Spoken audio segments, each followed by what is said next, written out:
दूसरे अध्याय में यम मार्ग का वर्णन है।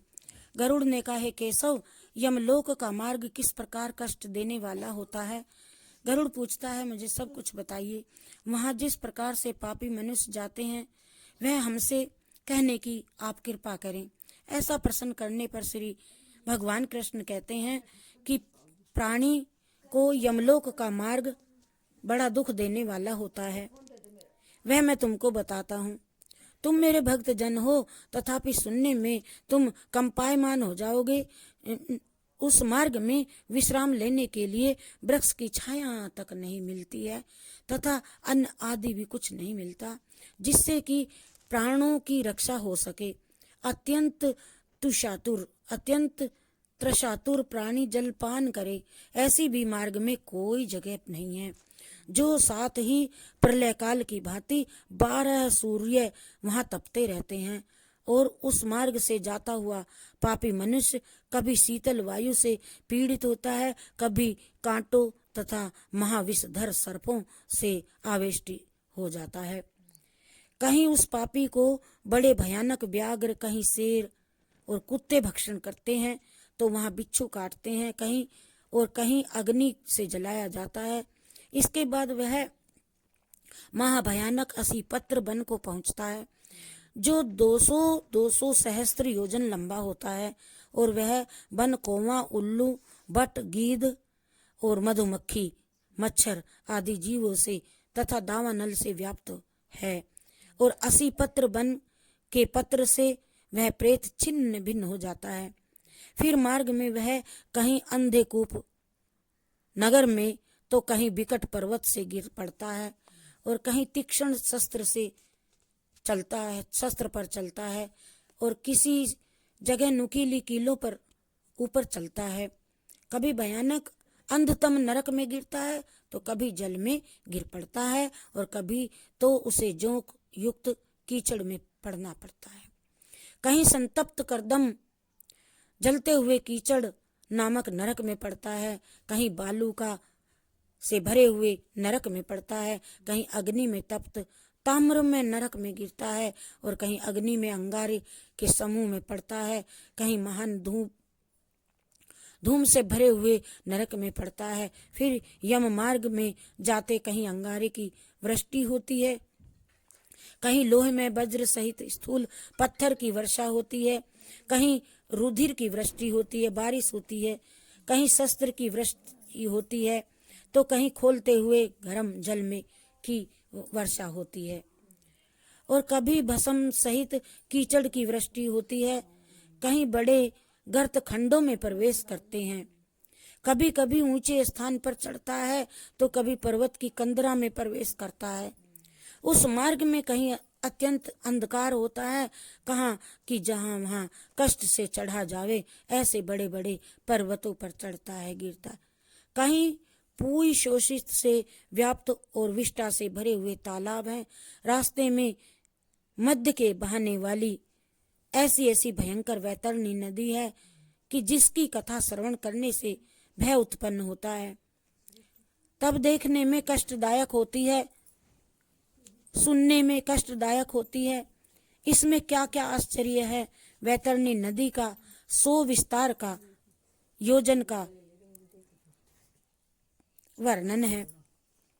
इसमें पूई और रुधिर बहते हैं, हड्डी से व्याप्त उसका तट किनारा है, मांस और शोषण से करदम से वह युक्त है और बहुत ऊंची है, मनुष्य तैर नहीं सकते, केस रूपी शैवाल से दुर्गम है और बड़े बड़े मगरमच्छ आदि से वह परिपूर्ण है और अति भयंकर हजारों पक्षियों से वह संपन्न है।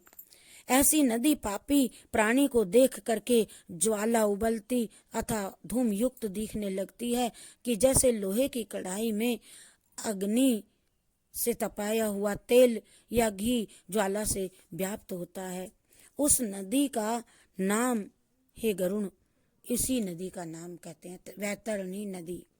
वैतरणी कहा गया है वह सुई की नोक से मुख वाले भयानक कृमि कीड़ों से व्याप्त और वज्र जैसी चोंच वाले महागिद्ध, बायस आदियों से वेष्टित है और शिशु मार्ग, मगर उसमें जुलू का मत्स्य, कच्छ और भी जलचर जीवों से वह नदी व्याप्त है।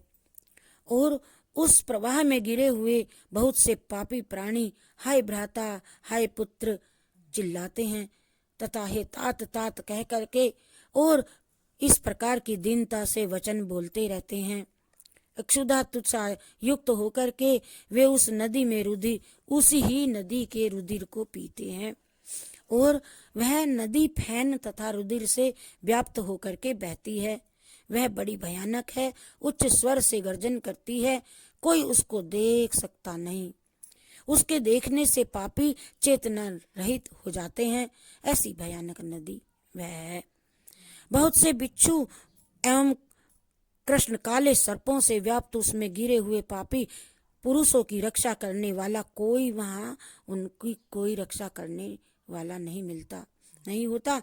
नदी के अनंत आवरणों से पापी पाताल को जाते हैं, अक्षण मात्र पाताल में रहते हैं, पुनः फिर अक्षण मात्र में नदी के ऊपर से आते हैं। और हे गरुड़, ऐसी वह नदी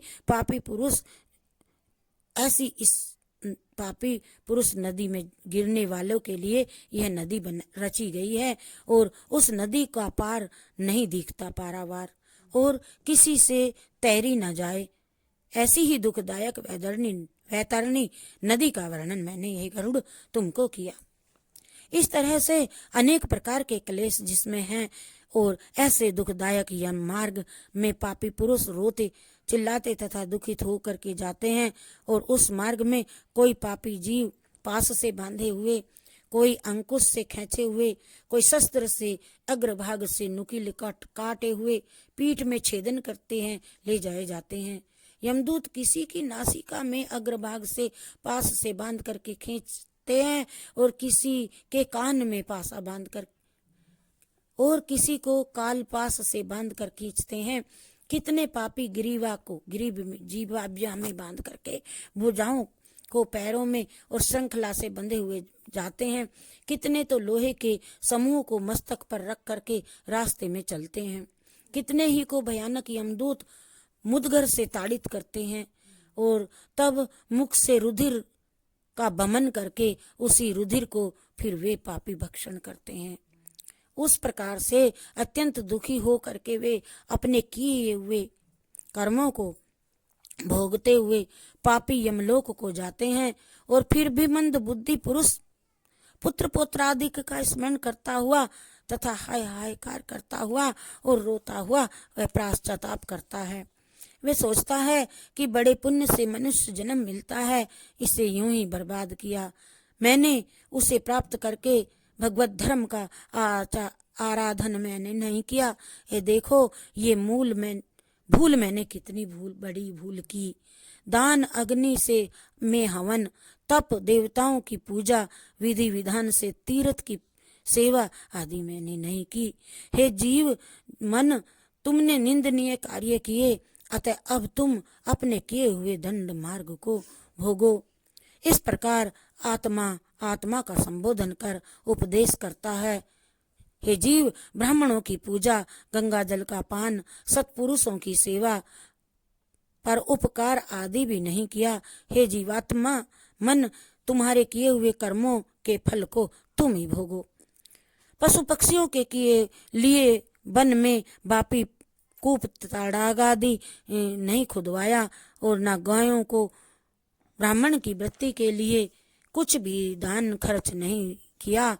अतः हे जीवात्मन, तुम अपने किए कर्मों को भोगो। अन्नदान नहीं किया और एक दिन में एक गौ तृप्त हो जाए उतना भी तुमने तृण घास नहीं दिया, तृण पत्ता नहीं दिया। स्नान, संध्या, जप, हवन, स्वाध्याय और देवता अर्चन आदि नहीं किए। वेद शास्त्र के यथार्थ वचन भी नहीं माने। पुराण की कथा का श्रवण कदापि नहीं किया और पुराण के बनाने वाले व्यास जी की भी पूजा नहीं की कभी। इसीलिए हे जीवात्मन, अब अपने किए हुए कर्मों को भोगो। मैंने स्त्री जन्म धारण करके स्वामी का हित भी नहीं किया, प्रिय वचन भी ना बोली और पतिव्रत धर्म से भी मैं च्युत रही। किसी दिन गुरु का सत्कार भी मैंने नहीं किया। इस यही कारण है कि जीवात्मन अब किए हुए कर्मों को तुम भोगो। धर्म बुद्धि से मैंने पति की भी सेवा नहीं की। पति के मरने के बाद सती भी ना हुई। विधवापन प्राप्त होने पर तप भी मैंने नहीं किया। इसीलिए हे जीवात्मन, तुम अब अपने किए कर्मों को भोगो। महीने के उपवास व्रत तथा बड़े विस्तृत नियम वाले चांद्रायण आदि व्रत का से शरीर को पूरा क्रश नहीं किया मैंने, और पूर्व जन्म के पाप कर्म से मैं नारी का शरीर में प्राप्त हुई। मैंने नारी का जन्म पाया, जो शरीर वेद व्याधि और दुख का पात्र है। हे गरुड़, वह प्रेत अनेक प्रकार से विलाप करके पूर्व जन्म के किए हुए कर्मों का स्मरण करता हुआ विचार करता है कि अब मनुष्य देह कैसे मुझे प्राप्त होवेगी।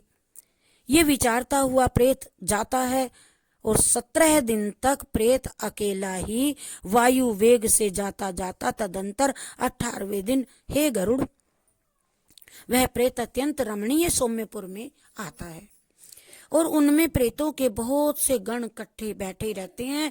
वहाँ पुष्प भद्रा नाम की एक नदी होती है और वहाँ न्यघोद नाम का एक अत्यंत सुंदर दिखाई देने वाला बड़ा वृक्ष होता है।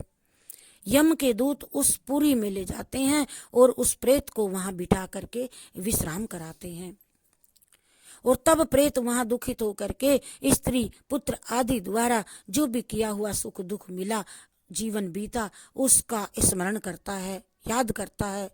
जिस समय में प्रेत धन नौकर आदि सब का सोच विचार करता है, और उस समय वहाँ के प्रेत और यमदूत सब ही जो पहले आगे पीछे के होते हैं आए गए इकट्ठे होकर और उस प्रेत को ऐसे सारे बात अपनी सुनाते हैं, बताते हैं, वचन करते हैं। हे मूर्ख, तू व्यर्थ क्यों सोच करता है? धन भृत्य भ्राता बेटा पुत्र स्त्री मित्र बांधव आदि तुम्हारे कोई भी नहीं है, और जीव अपने किए हुए कर्मों का आप ही भोगता है। इसीलिए यमलोक के मार्ग को चलो। अहो परलोक के यात्री, यमराज के बल और यम के दूत हम भी हैं, और जिसके बल को तू नहीं जानता और यमराज दंड ना दे ऐसा यत्न नहीं करना, अर्थात दंड अवश्य मिलेगा। इसीलिए अब जिस मार्ग में लेना देना इत्यादि व्यवहार कोई भी नहीं, ऐसे मार्ग से तुझको अवश्य चलना पड़ेगा। हे प्रेत, यमलोक मार्ग का बालक पर्यंत सभी जाते हैं और जानते भी हैं। इनको तुमने कैसे नहीं सुना, तुमने नहीं जाना, और पुराणों के वचन भी ब्राह्मणों के पास तूने नहीं सुने, क्योंकि पुराणों में नरक आदि का वर्णन बहुत प्रकार से किया गया है। दूत ऐसे वचन कह करके मुदगर से प्रताड़ित होते हैं, और तब प्रेत गिरता है, पड़ता है, दौड़ता है, उठता है, रोता है, चिल्लाता है, और यमदूत उसको पास में बांध करके खींचते हैं। इस पुर में बैठा हुआ प्रेत मरने के बाद पुत्र आदि को ने जो स्नेह दिया था परिवार ने, उसे याद कर करके रोता है, अथवा कृपा करके मासिक पिंड की आशा करता है। पिंड दान जो दिया जाता है महीने में, उसी पिंड को खाता है। तदंतर शोणितपुर को जाता है, शोरीपुर, और जिस पुर में काल के रूप को धारण करने वाला जंगम नाम वाला राजा है, उस पुरी का राजा काल है। जिससे प्रेत भयभीत हो वहां विश्राम करना चाहता है। उस पुर में प्रेत के पुत्र आदि को ने जो त्रैमासिक तीसरे महीने में त्रैमासिक पिंड दान किया, उस अन्न जल को भक्षण करता हुआ आगे को चलता है। प्रेत जल्दी से नगेंद्र भवन को जाता है। वहां भयानक वन है, जिसको देख करके उसे बड़े दुख से रोता है। वहां पर निर्दयी यमदूत के पास से खींचा हुआ प्रेत 2 महीने तक वहीं पर रुका रहता है, रोता अपना। वहां बांधवों के दिए हुए जो परिवार वाले देते हैं ना निमित्त, उसके दिए हुए द्वितीय महीने में जल और वस्त्र को भोग यमदूतों के पास आगे को जाता है। प्राप्त करके। तीसरे मास में गंधर्वपुर को प्राप्त होता है और त्रैमासिक पिंड को गंधर्वपुर को चल करके चतुर्थ महीने में शैलागमपुर को जाता है। वहां प्रेत के ऊपर बहुत से पत्थर बरसते हैं। वहां चतुर्थ मास के दिए हुए पिंड को भोग करके वह किंचित सुख को प्राप्त हो सांस ले वहां से 5वें महीने में क्रौंचपुर पर्वत को जाता है और वहां पंचम मासिक पिंड को भोग करके आगे क्रूरपुर को जाता है। 5.5 मास के बाद न्यून शाण मासिक छठे मास को मासिक होता है। तो उस समय के उस छठ घट सहित जो घड़ा दिया जाता है, घड़ा पिंडदान से प्रेती कुछ प्राप्त होता है और वहां आधे मुहूर्त तक आराम करके बड़े दुख से कंपायमान यमदूत की गर्जना से डरता हुआ उस पुर को त्याग करके फिर वह चित्र भवन नामक पुर को जाता है। वहां यमराज का छोटा भाई मिलता है, उसका नाम होता है विचित्र। विचित्र नाम वाला राजा उस नगरी में राज्य करता है। उस पुर में उस विशालकाय यम के भाई को देख लेता है। देखकर प्रेत भय से दौड़ता है और नाव चलाने वाले उस प्रेत के सामने आकर के कहते हैं कि महावैतरणी नदी में चलाने के लिए हम नाव लेकर के तुमको ले जाने के लिए तुम्हारे पास में आए हैं। अब तुम्हारे पास कोई ऐसा पुण्य हो, कोई किया हुआ जोड़ा हुआ, तो मुझे सुनाओ, बताओ, कहो। हे प्रेत, तत्व के वेत्ता मुनियों ने दान को वितरण किया है जिससे यह तेरी जा सकती है, नाव चल सकती है, जो पुण्य कोई हो। इसीलिए इसका नाम वैतरणी नदी है। और यदि तुमने जो गाय का दान दिया हो और कोई नौका तुम्हारे सामने आएगी तो बिना दान यह किसी के पास नहीं आती। ऐसे वचन सुन करके प्रेत हाहाकार शब्द करने लगता है। हा देव, मैंने ना दान दिया। ऐसी नदी को देख प्रेत भयभीत हो और विलाप करता है। जिसने गौदान नहीं किया, ऐसे पापी जीव वैतरणी नदी में डूब जाते हैं। तब जैसे मांस सहित मछली फंसाने वाले कांटे में फंसा करके मत्स्य को खींचते हैं, उसी तरह से उस प्रेत के मुख में शूल छेद करके उसको आकाश में रहने वाले यमदूत वैतरणी नदी के पार में ले जाते हैं। और तदंतर षणमासिक 6 मास में पिंड जो मिलता है परिवार से, उसे भोग करके वह आत्मा आगे को चलती है। फिर भी मार्ग में अत्यधिक क्षुधा युक्त होकर के विलाप करता हुआ जाता है। 7वें महीने में ब्रह्मपदपुर को जाता है। वहां पुत्र आदियों से दिए हुए 7म मासिक पिंडदान को भोगता है। उस पुर को लांग करके दुखद नामक पुर को जाता है और उस मार्ग में अवलंब रहित पक्षी की तरह चलता हुआ प्रेत महान कष्ट को प्राप्त होता है। वहां 8वें महीने में पिंड भोग आगे जाता है और 9वां महीना पूर्ण नाना क्रंद नामक पुर को जाता है। उस पुर में नाना प्रकार के जीव अत्यंत दारुण भयानक शब्द करते हैं और उनको देख वह शून्य हृदय से आप ही आप दुखी हो रोता है। यमदूतों की गर्जना से वहां भी प्रेत उस पर पुरी को छोड़ करके बड़े दुख से 10वें महीने में 10वें मास में सुतप्त भवन को जाता है और उस पुर में पिंडदान आदि को भोग करके 11वें मास पूर्ण होने पर रौद्र नामक पुर को जाता है। उस पुर में पुत्र आदि के दिए हुए पिंड को भोग करके 11.5 महीने में पयोषण वर्षण नामक पुर को जाता है और उसके बाद शीताढ़िया नामक नगर को जाता है। उस पुर में हिम से गिरी हुई 100 गुण अधिक महान शीत ठंड बर्फ में पड़ता है, जिससे शीताढ़्य उसका नाम पड़ा है। और उस पुर में प्रेत शीत द्वारा दुखी तथा अक्षुधा युक्त हो चारों दिशाओं की ओर सोचता जाता है, मेरे कोई बांधव मुझे बचाए, मेरे बांधव मुझे दुख से निर्वत करें। यह है। तब यमदूत बोलते हैं कि तुम्हारे ऐसे पुण्य हैं कहाँ जो कोई तुम्हारे दुख को आज मिटाए। उस पुर में वार्षिक 12 महीने पिंड को खा करके वह प्रेत कुछ धैर्य धारण करता है। तदंतर 1 वर्ष 1 साल व्यतीत होने पर यमलोक के समीप बहुभीति नामक पुर में जाकर के पिंड से उत्पन्न हुई हस्तमात्र देह का त्याग करता है। हे गरुड़, इसके बाद अंगूठे मात्र वायु रूप जीवात्मा कर्मों को भोगने के निमित्त यातना भोगने के योग्य शरीर को धारण करके यमदूतों के साथ यमलोक को जाता है। गरुड़, परलोक के निमित्त जितने दान जिसने दिए, जिसने दान नहीं दिया वो कष्ट से पीड़ित होता है तथा दृढ़ बंधन से बांधा जाता है और यमलोक को जाता है।